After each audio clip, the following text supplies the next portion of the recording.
This will be a quick video about the fundamentals of UVs. So we're going to be talking about not quite how to do UV unwrapping, but more like why you do it and like in what way you should be doing it. So let's get right into it. I also have a full course on how to do PS1 modeling in Blender. So if you want to learn more about that, it's on YouTube here. It's not like a paid course. You can check that out on my YouTube channel. And let's just get right into this UV here. So I have a couple models here to show you what I'm talking about here.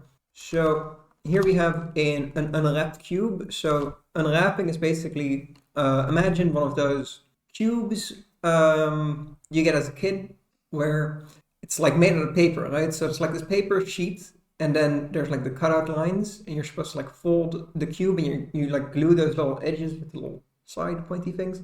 You know what I mean? Like it just basically you're folding out a 3D object is essentially what you're doing.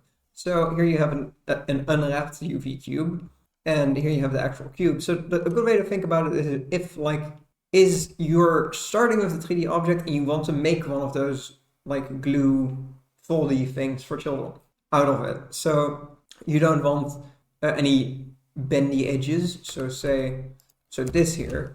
Good luck, kids, making this into a board with this, with these UVs here. Like that, you're not going to be able to fold that back into a board. But this one here, with some gluing and some extra edges, so like you can stick glue on there, you could totally make this back into this shape, just about. Maybe not exactly 100%, but like you can get really close. And you want to get as close as possible without making the UVs like a total mess of just being individual cubes, of course.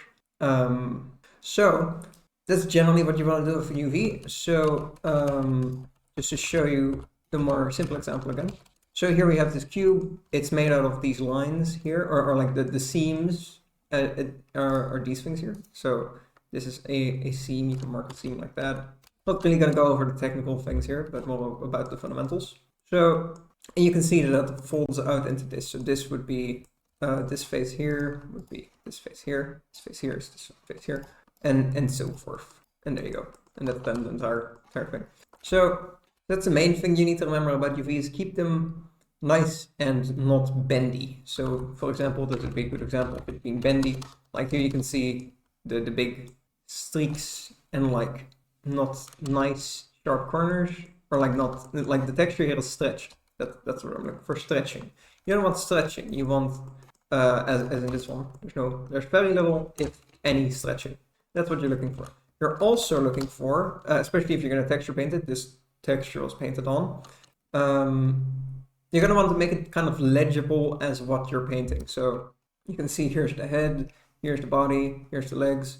You can kind of recognize those shapes, whereas if I, for example, auto unwrap this, you get this. Good luck painting that. So therefore you kind of want to go for something kind of like this. If you're painting, you're also going to want to leave some extra space in between the texture there. So like you'll see kind of a gap here. That's quite big compared to if you were going for just like sticking a image texture onto it. You're going to want to use more, you're going to want to make those gaps smaller, and maybe even overlap certain things if that's possible for your model.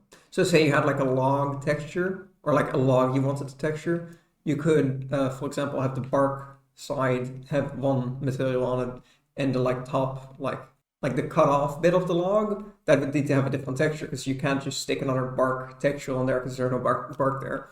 So you'd want to maybe overlap those two instead of doing something like this where they're not overlapped, if you're using two different textures, which can make it a little more efficient. So that's most of all of what I had to say about UVs here. I don't know everything about UVing.